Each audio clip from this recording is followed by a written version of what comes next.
C'est en train de tourner? Oui. Ah pardon, désolé. On va recommencer.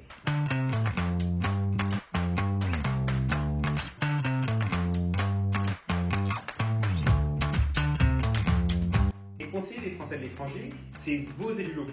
C'est un peu comme un maire pour un Français qui habite en métropole, en Outre-mer.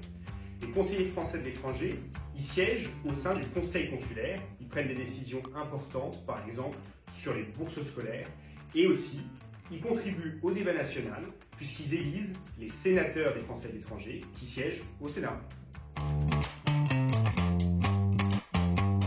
On vote en fait sur 2 jours.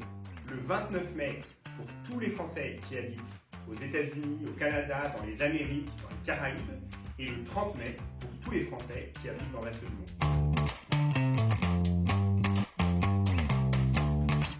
Alors, les élections consulaires, c'est comme toutes les élections. Vous pouvez voter quand vous avez 18 ans, évidemment.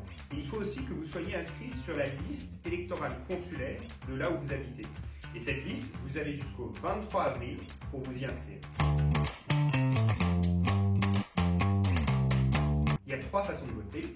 La première façon, c'est de voter en ligne. Il faut juste que sur la liste électorale consulaire, vous ayez donné votre bonne adresse email.